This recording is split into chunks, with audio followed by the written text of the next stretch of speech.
Welcome everyone to our statistics series, the SSCE aspect of it. We are dealing with on group data.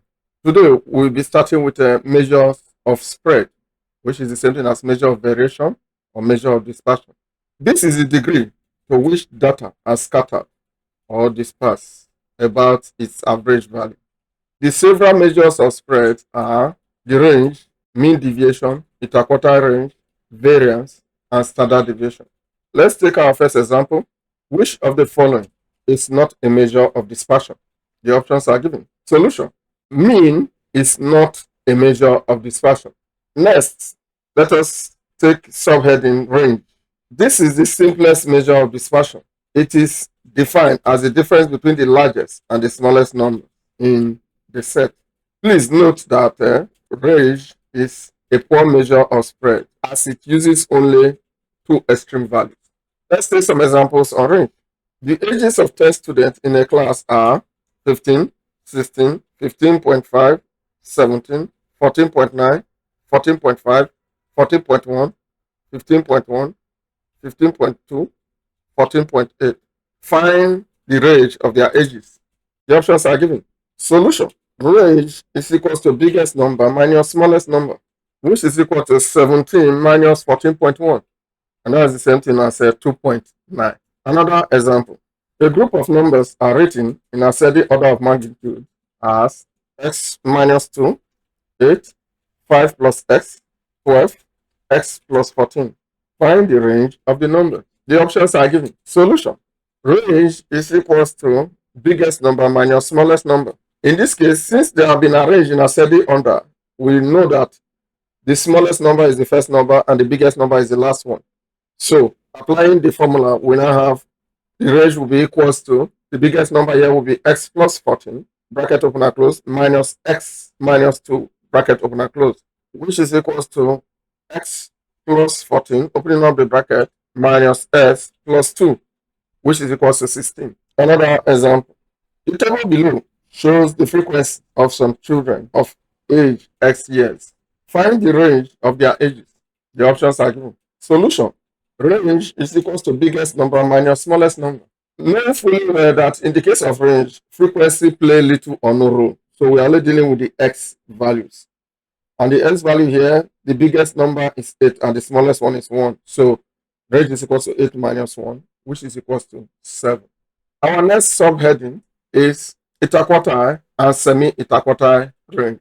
This is the division of cumulative frequency into 4 portions. We have the lower quartile, which is Q1, and is the same thing as 1 over 4 of the cumulative frequency. We have the middle quartile, which is Q2, and is the same thing as 2 over 4 of the cumulative frequency. We have the upper quartile, which is Q3, and is the same thing as 3 over 4 of the cumulative frequency. Then we have the interquartile range, which is the same thing as Q3 minus Q1. Then we have the semi-interquartile range, which is the same thing as Q3 minus Q1 divided by 2. Let's take some examples. The marks of a certain number of students in a class are 6, 7, 8, 12, 15, 8, 9, 5, 2, 8, 15, 17, 21. What is the semi-interquartile range? The options are given. Solution. First, we arrange the data in a table form. Semi-interquartile range is equal to Q3 minus Q1 divided by 2, which is equal to, at the numerator, Q3 is 3 over 4 of the cumulative frequency, which is 12, minus 1 over 4 times the cumulative frequency, 12, that's our Q1, divided by 2. And from our table, the result is 9 minus 3 divided by 2. That is 9th position minus 3rd position divided by 2. And that is the same as in the 9th position in the table is 15.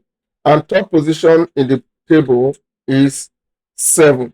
If you go through the cumulative frequency row, and that is 15 minus 7 divided by 2, which is equal to 8 over 2, and that is 4. Another example. The table below gives the shoe sizes of 12 students in the class.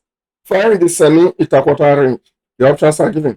First, we prepare a table that shows the cumulative frequency. Semi-interquartile range is equal to Q3 minus Q1 divided by 2, which is the same thing as 3 over 4 of 12 minus 1 over 4 of 12, which is equals to 9th position minus 3rd position divided by 2.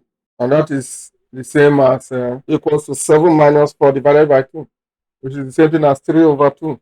That is 1.5. Next, mean deviation. The mean deviation of a set of n numbers, x1, x2, on and on up to xn, is defined as MD, which is mean deviation, equals to sigma absolute value of x minus mean divided by n, where x bar is the mean of the numbers and x minus s bar is the absolute value of the deviation of s from the mean. Here, n is the number of digits given.